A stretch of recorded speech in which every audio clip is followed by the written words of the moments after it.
Policy rate या central bank rate जो होता है वो किसी भी इकोनॉमी के लिए बहुत इंपॉर्टेंट होता है। अगर वो इंटरेस्ट रेट बहुत ज़्यादा हाई हो तो इकोनॉमी स्लो हो जाती है और अगर बहुत ज़्यादा लो हो जाए तो इकोनॉमी ओवर हीट हो जाती है। आज पाकिस्तान में जो सेंट्रल बैंक है उनका जो है वो इंटरेस्ट रेट का डिसीजन था। एक्सपेक्ट ये किया जा रहा था कि 50 से 75 बेसिस पॉइंट जो है वो कम से कम जो है इंटरेस्ट कट होगा। जबकि सेंट्रल बैंक का जो भी डिसीजन आया है उसके मुताबिक उन्होंने जो है इंटरेस्ट रेट कट नहीं किए बल्कि वही जो सेम रेट है उसको मेंटेन किया है। तकरीबन पिछले 1-2 वीक से जितने बड़े इन्वेस्टमेंट बैंक्स थे, रिसर्च हाउसेस थे, ये एक्सपेक्ट कर रहे थे 50 बेसिस पॉइंट से लेकर 1% तक जो है इंटरेस्ट रेट है वो कम होंगे, जबकि ऐसा नहीं हुआ। अब इसका एक इम्पैक्ट तो डेफिनेटली कल ही होगा कि आपकी जो स्टॉक मार्केट है वो नीचे आएगी।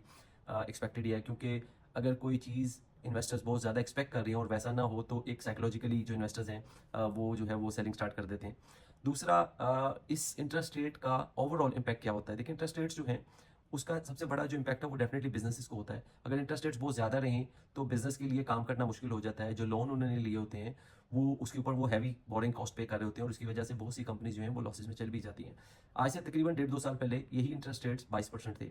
तो ऐसी कंपनीज फॉर एग्जांपल जिनका 1 अरब का लोन था, वो 22 करोड़ रुपया जो है मिनिमम वो तकरीबन लोन का इंटरेस्ट पे कर रहे थे।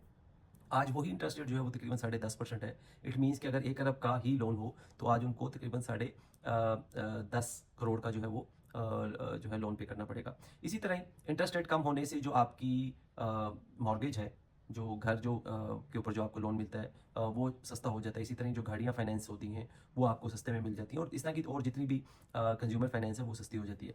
दूसरी तरफ इंटरेस्ट रेट बढ़े रहने का जो एडवांटेज है वो बैंक्स को होता है, क्योंकि उनको जो है वो बेहतर प्रॉफिट्स आते हैं, जो स्प्रेड होता है वो ज़्यादा बेहतर होता है और वो इस पे प्रॉफिट कमा सकते हैं।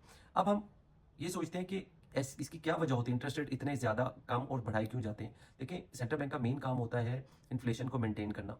अगर इन्फ्लेशन बहुत ज़्यादा हाई हो जाए तो बैंक्स को अपने इंटरेस्ट रेट्स बढ़ाने पड़ते हैं और उस इंटरेस्ट रेट बढ़ाने से क्या होता है कि एक डिमांड और सप्लाई जो है उसके अंदर एक बैलेंस आ जाता है। डिमांड कम हो जाती है और उसकी वजह से इवेंचुअली जो है आहिस्ता आहिस्ता इन्फ्लेशन कम होनी शुरू हो जाती है।